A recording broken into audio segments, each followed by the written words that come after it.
É com muita alegria no coração que iniciamos nosso culto dessa quarta-feira, nosso culto de oração e de estudo bíblico. Eu quero agradecer a todos que estão nos acompanhando e que têm nos acompanhado toda quarta-feira, esses estudos que estamos tendo através da irmã Cláudia. Estudos esses que têm realmente engrandecido e têm nos ajudado muito no nosso crescimento cristão.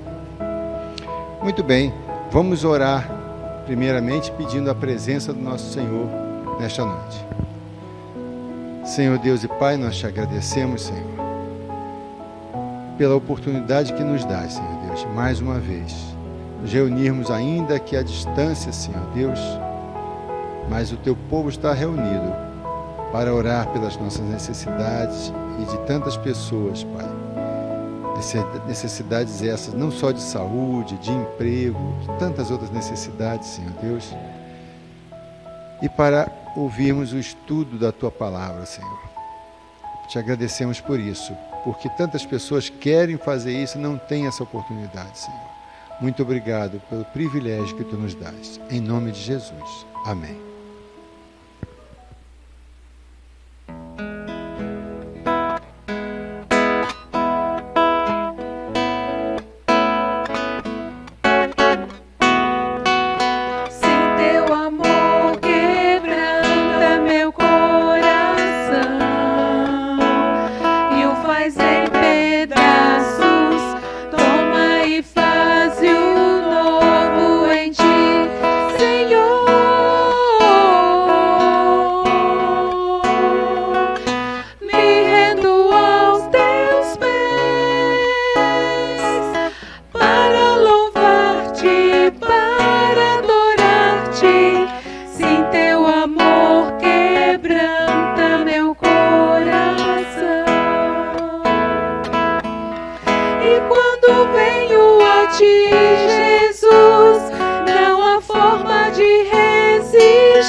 Irmãos, vamos à leitura da Palavra do Senhor, que se encontra em João 13, versículos de 6 a 9.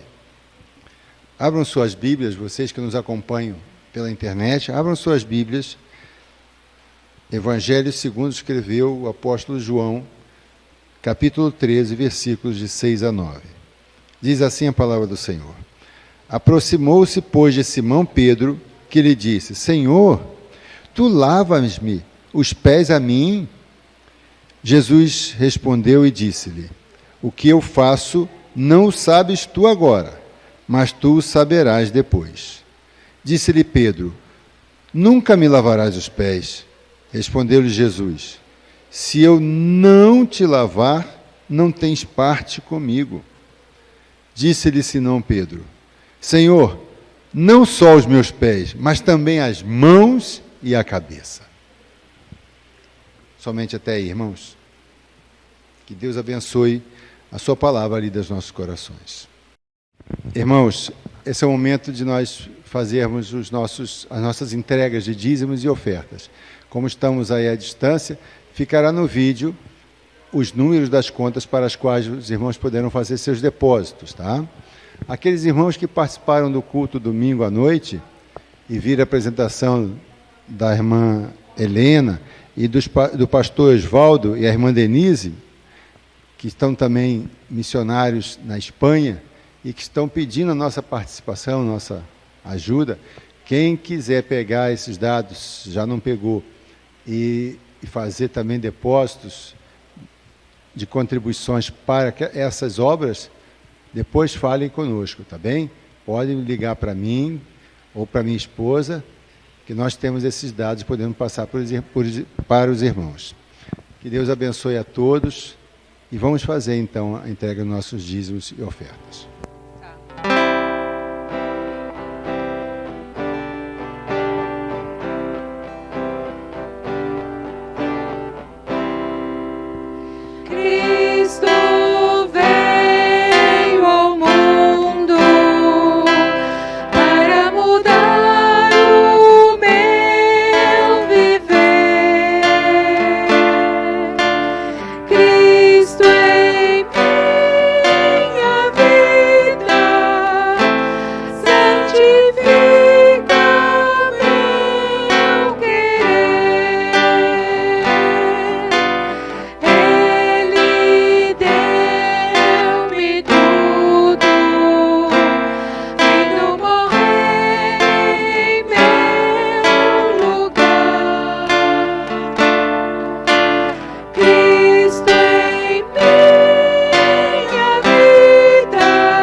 Vamos chegar àquele momento em que podemos nos cumprimentar. E como diria o nosso irmão Caio, é o momento em que podemos pegar os nossos celulares e nos cumprimentar bem à vontade. Que Deus possa nos abençoar e que cada um dê o seu oi.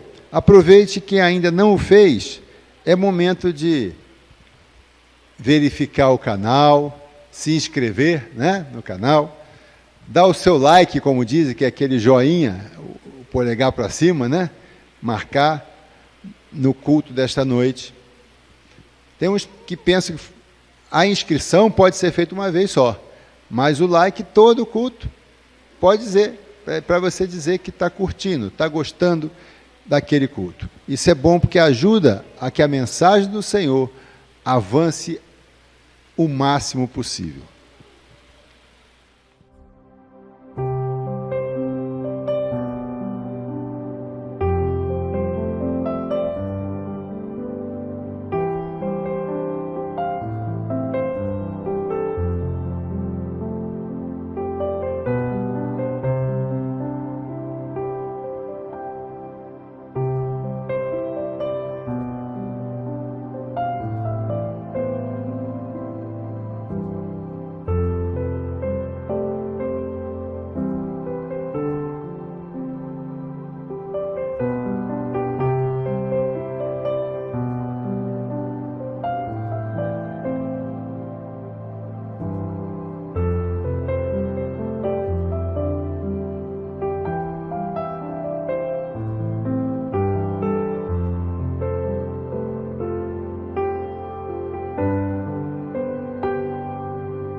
Irmãos, vamos entrar então no nosso momento de intercessão. Temos muitos motivos, a construção que está seguindo, o momento de transição pastoral que a igreja está passando, as famílias enlutadas. Domingo nós falamos, temos famílias enlutadas que precisam realmente serem acolhidas por Deus, que precisam realmente serem confortadas por Deus. Vamos agora, cada um no seu lar, orar ao Senhor. Cada um coloque diante dele os seus pecados, peça perdão, para que, perdoado, você possa se sentir, inclusive, mais à vontade para pedir e para agradecer por tudo que o Senhor nos tem feito. Oremos.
Senhor Deus, perdoa-nos, Senhor, tantas vezes que incorremos em pecado, Senhor Deus, por fraqueza, por debilidade. Senhor, não queremos pecar, não queremos te entristecer, Senhor, mas somos falhos, Senhor Deus, e muitas vezes o fazemos. Perdoa-nos, Senhor. E te pedimos, Senhor Deus, ajuda-nos, Pai, a te seguirmos de perto. Ajuda-nos, Pai, a seguirmos aquilo que tu queres para nós, Senhor Deus. Ajuda-nos a andar segundo a tua vontade. Te pedimos, Senhor Deus, por todos os nossos irmãos, Pai, que eu não poderia lembrar aqui nome a nome, Senhor Deus, senão quando estamos com a lista em nossas mãos. Mas tu conheces cada um deles, suas necessidades, Pai, as famílias enlutadas, aqueles que estão enfermos, aqueles que estão desempregados, aqueles que estão com dificuldades de relacionamento, Senhor Deus. Quantas famílias nesse momento de pandemia que tinham algumas diferenças, alguns problemas, mas a pouca presença fazia isso passar sem maiores problemas, sem maiores consequências. Mas agora, como estão todos muito próximos, Senhor Deus, esses problemas se engrandecem, Senhor Deus, quando não deveriam. Ajuda-nos, Senhor Deus, a solucionar isso também, Senhor. Que o teu amor, a tua misericórdia, Pai, reine em cada lar, Senhor Deus. Nós te rogamos isso, Senhor Deus, em nome de Jesus. Amém. Agora vamos passar a palavra para a irmã Cláudia, que está nos fazendo o estudo, começou semana passada, sobre as cartas de Pedro. Que Deus abençoe nesse estudo tão importante para as nossas vidas. Boa noite, queridos irmãos. Estamos hoje aqui para continuarmos os nossos estudos a respeito das cartas de Pedro, baseado no livro Homens com uma Mensagem, de John Stott. Gostaria que os irmãos abrissem suas Bíblias no Evangelho de João, capítulo 1, versículo 42, parte B. Evangelho de João, capítulo 1, versículo 42, parte B. Tu és Simão, filho de Jonas, tu serás chamado Cefas, que quer dizer Pedro. Pedro vem do original grego, é o apelido recebido por Simão. Cefas vem do aramaico, língua que Jesus falava. Ambos significam a rocha, pedra. E seu nome, Simão, vem do original grego, significa audição, aquele que ouve. Por curiosidade, irmãos, Paulo tinha por hábito chamar Simão sempre de Cefas. Nós vamos encontrar lá em 1 Coríntios, no capítulo 1. Então, 1 Coríntios, no capítulo 1, versículo 12. Quero dizer com isto que cada um de vós diz, eu sou de Paulo, e eu de Apolo, e eu de Cefas, e eu de Cristo.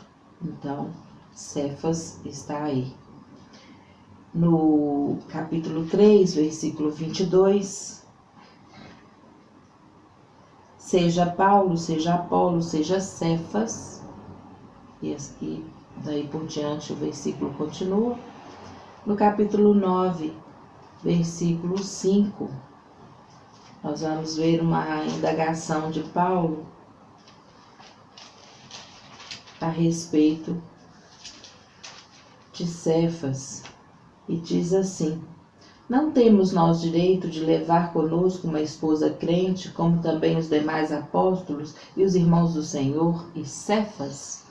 Então Paulo tinha por hábito chamar Simão de Cefas, como Jesus o chamava.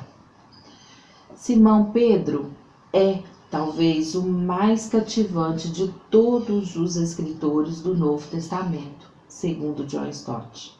Ele figura destacadamente nas narrativas do Evangelho e na parte inicial do livro de Atos, e suas notórias fraquezas, aquelas que relatamos no Evangelho de Marcos, bem como uma prodigiosa energia que ele tinha de fato, valorizam-no diante do leitor cristão.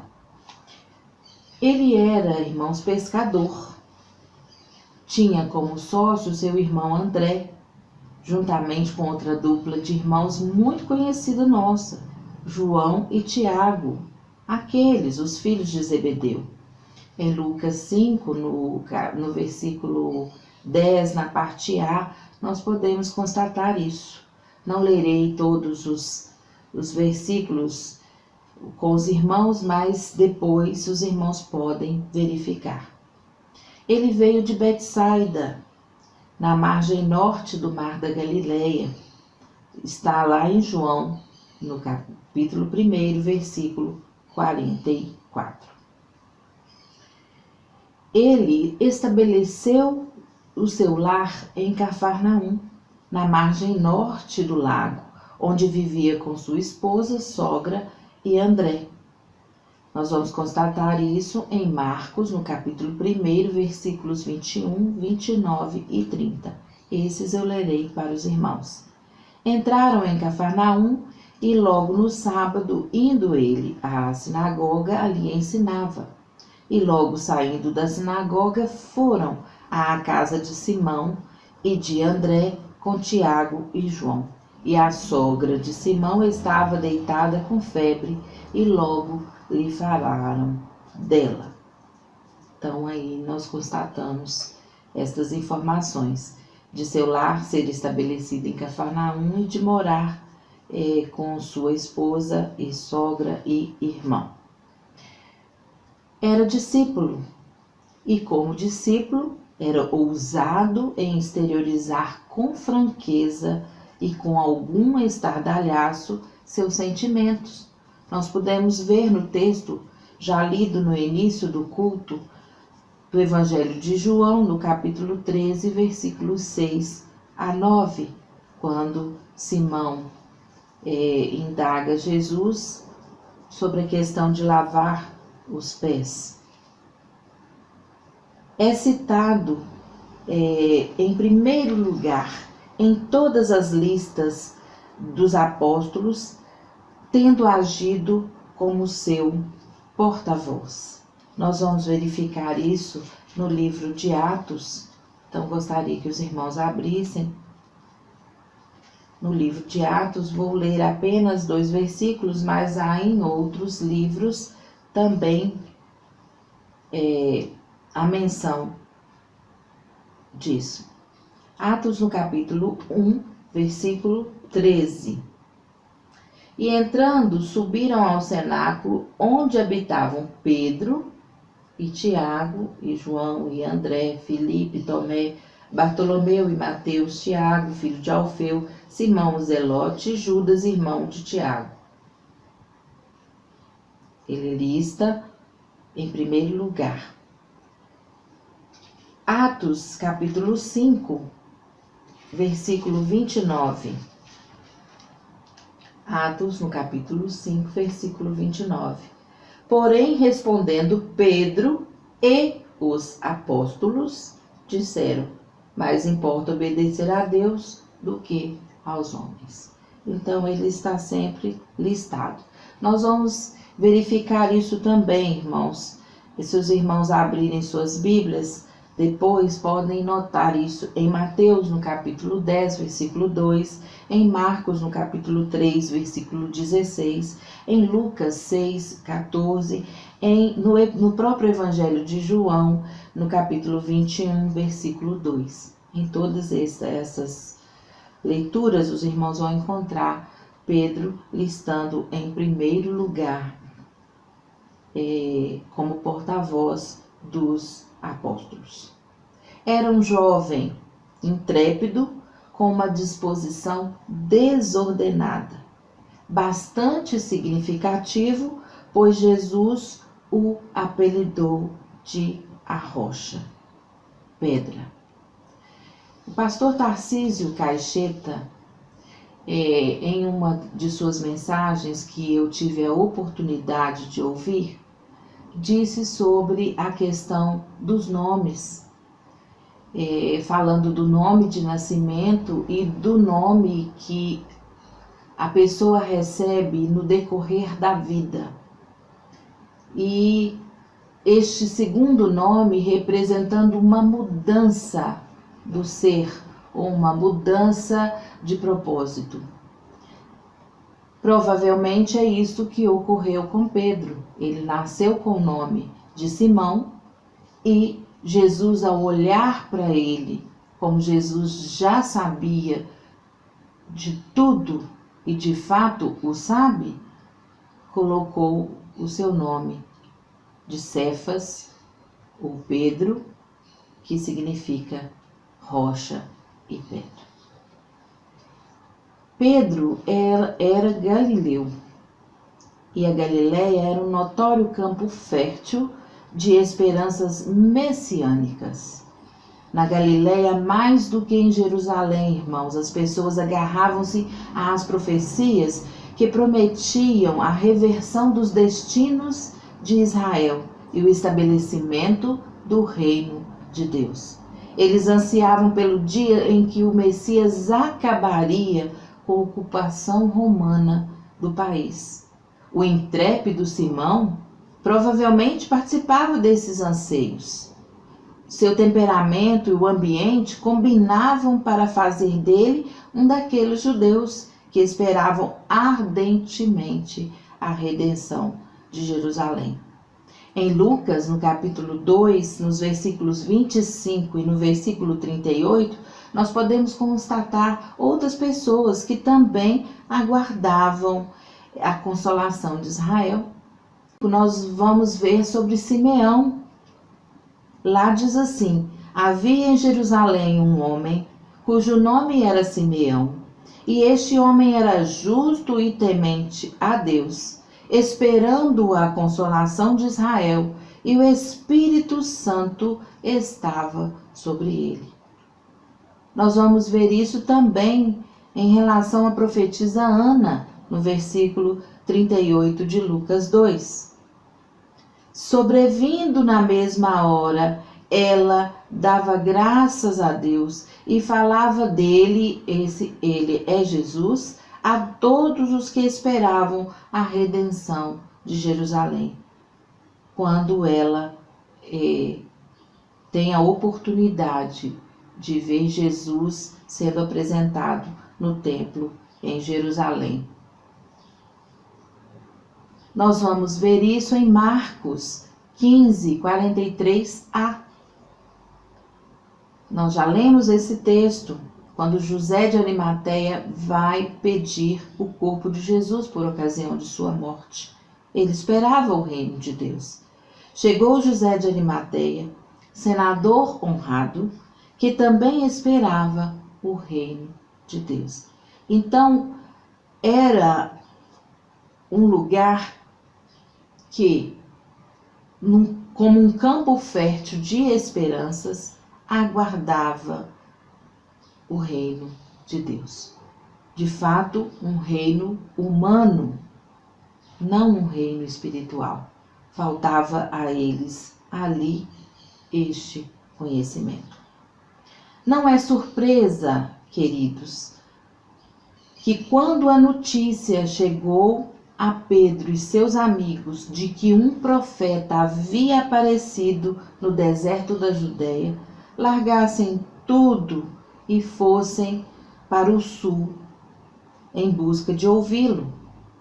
Sem dúvida, João, o Batista, atraiu muitos que esperavam que ele fosse o libertador profético, liderando um levante contra Roma.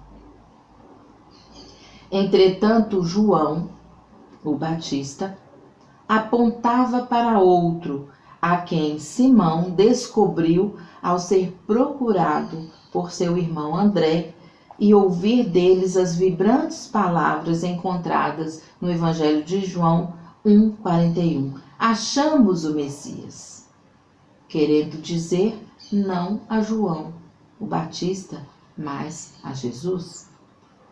Esta foi a primeira apresentação de Simão àquele que deveria tornar-se o objeto de todas as suas esperanças. Ele o acompanhou, o ouviu, o olhou, o admirou. Gradualmente, a centelha de convicção que estava dentro dele, até que em Cesareia de Filipe, entre as colinas e ao pé do monte Hermon, explodiu em chamas com uma grande confissão de fé. Tu és o Cristo, o Filho do Deus vivo, em Mateus 16:16.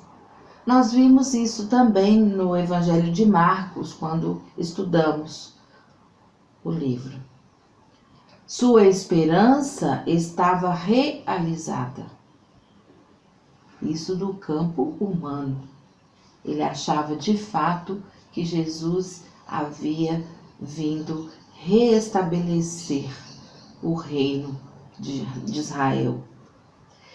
Este é o momento supremo da sua existência. O Messias tinha chegado, Jesus aceitou o título, disse a Simão que fora o Pai, que ele havia revelado esta verdade, proibiu os discípulos de contar a outros que ele era o Cristo. Isso está lá em Mateus 16, versículo 20. Nos versículos seguintes, Jesus começa a mostrar a seus discípulos que era necessário seguir para Jerusalém, sofrer muitas coisas e ser morto. Isso está lá no capítulo 16 de Mateus, versículo 21. Isto ensejou uma lição extraordinariamente difícil de Simão assimilar. Sua primeira reação à predição de Jesus sobre o sofrimento, sobre a morte, foi de horror e de negação. O Messias não podia ser morto. Ele seguramente veio para reinar e não para morrer. Por isso, Pedro manifesta sua surpresa e decepção. Tem compaixão de ti, Senhor. Isso de modo algum te acontecerá. Mateus 16, versículo 22. E o que acontece a seguir em Mateus 16, 23 é uma resposta de Jesus mais abrupta do que as palavras de Pedro.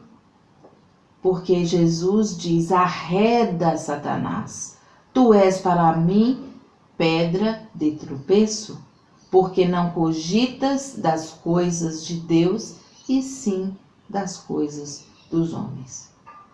O discípulo, irmãos, que tinha sido pouco antes recipiente da revelação do Pai, foi em seguida objeto da maquinação do diabo. Jesus tinha vindo para expulsar, para morrer pelos pecados do mundo e não para expulsar as legiões romanas da terra prometida. O caminho para o seu trono era o topo da colina do Calvário. Ele deveria sofrer antes que pudesse entrar em sua glória. O preço de sua coroa era uma cruz. Pedro não podia compreender. E apenas uma semana depois ele viu Jesus transfigurar-se, vestido de sua glória real. Isto deve ter causado nele, irmãos, uma estranheza, porque cumpria ali algo que ele esperava, que era a majestade de Cristo. Mesmo que ele ouvisse Jesus falando com Moisés e com Elias, que sua partida estava prestes a acontecer e que ali em Jerusalém ele iria cumprir os desígnios de Deus, está lá em Lucas 9, versículo 31. Muito embora Jesus já tivesse falado sobre seu sofrimento próximo, sua morte, nós podemos ver isso em Marcos 8, 31, Marcos 9, 31, Marcos 10, 33, 34, 45. Mesmo todas estas palavras sendo ditas, Pedro ainda aguardava um rei humano. Assim, quando chega o momento, Pedro tenta resistir. No cenáculo, ele no princípio não permite que seu senhor faça o trabalho de um escravo e lave seus pés. Nós vimos no texto de João 13, de 6 a 8, lido no início deste culto. No jardim de Getsêmani, resiste à prisão de Jesus pelo destacamento. Saca sua espada, dá uma estocada no escuro, corta a orelha de Malco, o servo do sumo sacerdote. Está lá no Evangelho de João, no capítulo 18, versículo 10. Ele não pode permitir que o rei seja aprisionado sem luta, mas ele deve sentir-se frustrado, confuso com a resposta de Jesus ao seu heroísmo. Lá em João, no capítulo 18, versículo 11, Jesus diz assim: mete a espada na bainha. Não beberei eu, porventura, o cálice que o Pai me deu? Dúvidas certamente apertaram o coração de Pedro quando ele seguia Jesus à distância. Está registrado lá em Marcos 14, 54, quando Jesus ia em direção ao seu julgamento e morte quase certa. Teria Pedro se enganado? Não seria este o Messias, afinal de contas? Ele tinha alardeado que estava preparado até mesmo para morrer por Jesus, lá em Marcos 14, 31. Mas como podia ele prestar lealdade a um rei vencido, rejeitado até por sua própria nação? Então se segue o teste final. Ele nega Jesus 1, 2, 3 vezes. E ele entrou pela noite chorando amargamente, irmãos, lágrimas não apenas de remorso, mas de cruel desilusão. Como eu disse, ele aguardava um rei humano. Não há dúvida de que ele seguiu a multidão até o Gólgota. Ele viu o fim. A esperança que ele tinha alimentado se extinguira. O Messias estava morto. É difícil imaginar os dias que se seguem de agonia, pelos quais Simão Pedro passou então. Mas não é difícil sentir com ele a formidável excitação do dia da Páscoa. Ele correu ao túmulo juntamente com João. Está registrado lá no Evangelho de João, no capítulo 20, de 1 a 10. Correu, pois, e foi a Simão Pedro e ao outro discípulo a quem Jesus amava e disse-lhe: levaram o Senhor do sepulcro e não sabemos onde o puseram. O sepulcro, o túmulo estava vazio, o corpo tinha-se ido. Em seguida, Pedro se encontra com o Senhor. Um encontro que é relatado em 1 Coríntios 15, 4 a 5, na parte A. E diz assim: e que foi sepultado e que ressuscitou ao terceiro dia, segundo as Escrituras, e que foi visto por Cefas. Não sabemos o que foi dito nesta entrevista privada entre Cefas e Jesus.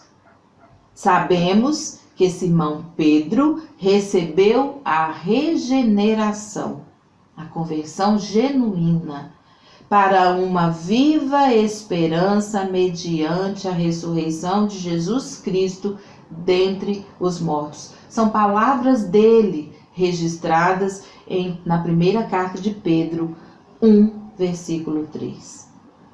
Ele se sentiu literalmente um homem renascido. Sabemos também que à noite daquele primeiro dia de Páscoa, o Senhor apareceu aos apóstolos em Jerusalém e repetiu o que tinha dito anteriormente no caminho de Emaús. Chamou-os de nécios, tardos de coração para crer em tudo que os profetas disseram.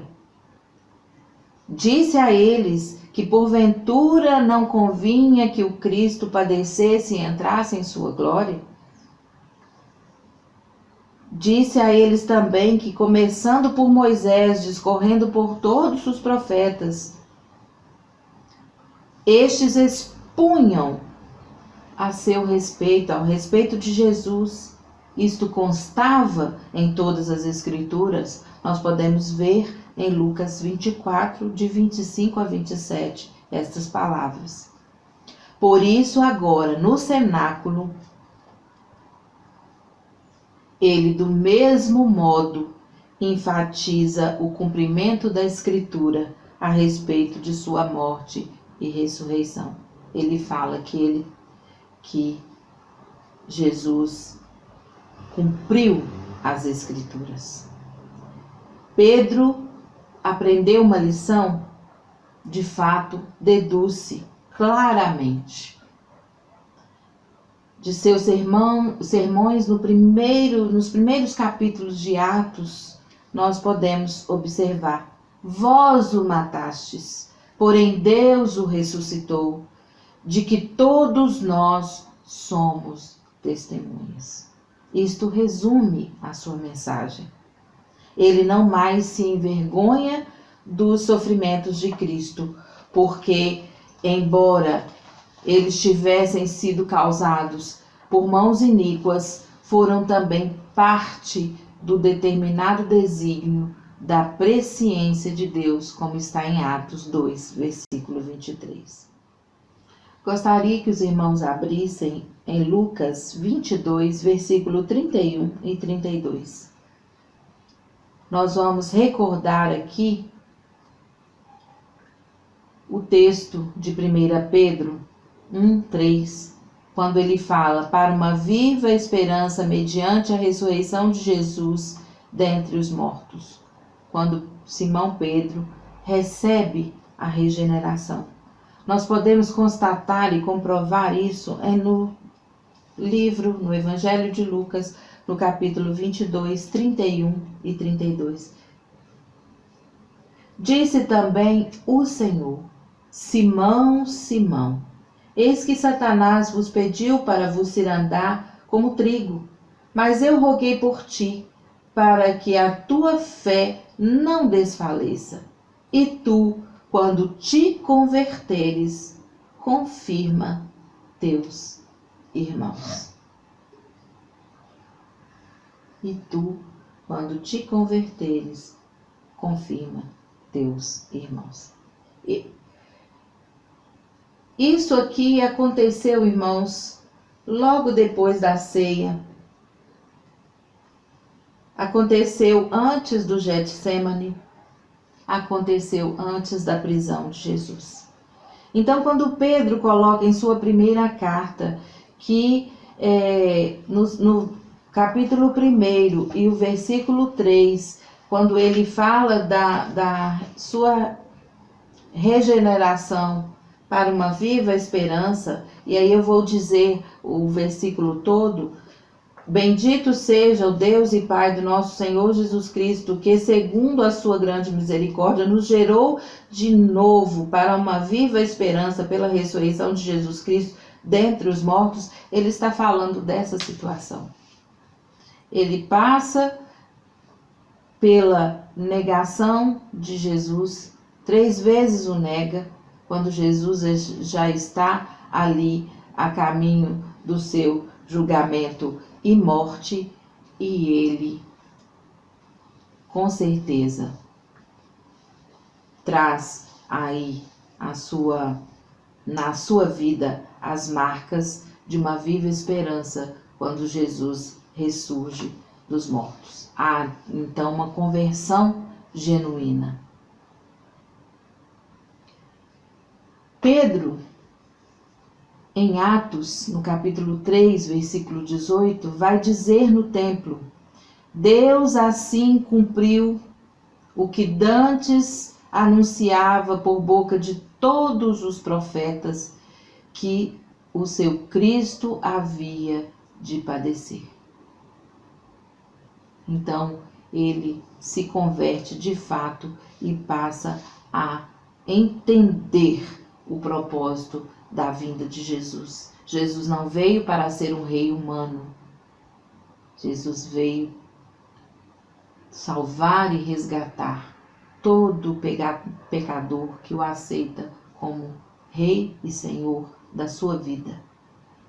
Mas agora, Cristo foi levantado e exaltado para ser príncipe e salvador, fonte de perdão para todos os que se arrependem e creem. Está em Atos 5, versículo 31. Em Atos 2, 38, em Atos 3, 19, em Atos 10, 43, vão falar também, esses textos vão falar sobre príncipe e salvador. Sim, um dia este príncipe agirá para salvar seu povo e julgar o mundo. Atos 3, 19 a 21, 10, 42. Mas não será necessário que seus seguidores puxem as espadas. Não era necessário, irmãos, luta. Tudo o que eles precisavam fazer é esperar e dar testemunho. Em Atos 12, o apóstolo impulsivo, que primeiro defendeu e depois negou o seu Senhor, permaneceu impávido perante o sinédrio, tendo sido submetido humildemente a um interrogatório. Foi açoitado e aprisionado. Dormiu uma noite com a perspectiva de uma execução, está em Atos 12, 6. E quando Herodes estava para o fazer comparecer, nessa mesma noite estava Pedro dormindo entre 2 soldados, ligado com 2 cadeias, e os guardas diante da porta guardavam a prisão. E se a tradição pode ser aceita, porque não há registro na Bíblia da morte de Pedro, mas há uma predição. Se a tradição pode ser aceita, ele finalmente morreu à morte de seu mestre, sendo crucificado em Roma durante a perseguição desencadeada pelo imperador Nero.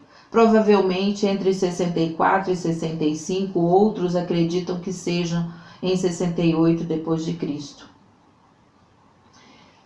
Em João, no Evangelho de João 21, 18 e 19, nós vamos ver isso, a fala de Jesus para Pedro com relação à sua morte. Na verdade, te digo que quando eras mais moço, te cingias a ti mesmo, andavas por onde querias, mas quando já fores velho, estenderás as tuas mãos e outro te cingirá e te levará para onde não queiras.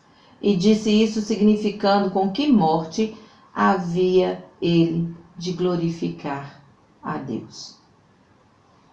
O antigo espírito inflamado e belicoso, agressivo de Simão foi substituído pela nova e viva esperança de Pedro, constada na primeira carta de Pedro 1:3. Como seu mestre, ele chegaria à glória por meio da cruz. Foi e ainda é uma dura lição de aprender. A tentação de negar a necessidade de sofrimento é sedutora para a igreja. Ninguém gosta de sofrer, irmãos. Ninguém gosta de sofrer. É muito mais atraente crer num Cristo que nos livra do sofrimento do que num Cristo que nos livra através do sofrimento. Pedro nos aponta firmemente o segundo Cristo. O primeiro era seu sonho inicial, abalado naquela manhã da ressurreição, quando a morte foi destruída por alguém que a sofreu e não apenas vencida à distância. Os primeiros leitores de Pedro precisavam ouvir esta mensagem tanto quanto nós precisamos. Quando os irmãos abrem lá no Evangelho de João, no capítulo 21, e lê de 15 a 17, os irmãos vão constatar uma passagem que nós já fizemos a leitura no estudo passado. Aquela passagem em que Simão Pedro responde a Jesus. Jesus fala com ele: Pedro, amas-me? E Pedro fala que ama, e Jesus pergunta novamente: Pedro, amas-me? E Pedro fala: sim, Senhor, claro que eu te amo. E aí Jesus pergunta a Pedro: amas-me? Pela terceira vez. E Pedro então fica triste porque Jesus o pergunta 3 vezes sobre este amor. Então, Simão fala com Cristo: tu sabes tudo, tu sabes que eu te amo. Então Jesus fala: apacenta as minhas ovelhas. Pedro, irmãos, teve um propósito grande em sua vida. Foi trabalhado por Jesus, esmerilado, como uma pedra preciosa precisa ser, esmerilada. Ela é bruta quando sai da terra, e ela é trabalhada para que se torne uma joia preciosa e valorosa. Nós também somos assim. Nós somos pessoas miseráveis na nossa condição. A própria palavra do Senhor fala assim: miserável homem que sou. E Deus nos pega com toda essa brutalidade que temos e nos esmerila, trabalha em nós, vai tirando as arestas para que nos tornemos joias preciosas em sua obra. Que Deus nos ajude, irmãos, a entender a sua palavra, a entender a sua mensagem para o nosso coração. Que possamos, através da vida destes servos do passado, fazer diferença no nosso tempo. Para esse tempo nós nascemos. Neste tempo nós temos que trabalhar para o Senhor. Esperando na nossa viva esperança que está em Cristo, que um dia estaremos com Ele na glória. Que Deus nos abençoe, nos fortaleça, nos dê ânimo e vigor para vivermos um tempo tão difícil, mas um tempo com propósito de serviço a Cristo, o nosso Senhor. Nós vamos orar. Senhor Deus, gracioso Pai, Tu és Deus de todo poder, de toda glória, de toda honra. Só Tu és digno, ó Deus. Muito obrigado, ó Pai, pela oportunidade de estudarmos a Tua palavra, de conhecermos um pouquinho mais de Ti. Te peço, ó Deus, que o Senhor trabalhe em nossos corações, como trabalhaste no coração de Pedro. Te peço, ó Deus, que o Senhor nos ajude a entender a Tua vontade para o nosso caminhar. E que possamos, ó Deus, seguir firme em Ti. Que possamos, ó Deus, fazer a Tua obra enquanto é dia. Que possamos, ó Deus, lutar a Tua luta sem espadas, ó Deus, com a Tua palavra, que é a melhor espada. Espada que esquadrinha os corações. Dá-nos entendimento de Ti, fortaleça-nos em Ti. É o que te peço, ó Deus, no nome santo e precioso de Jesus. Amém.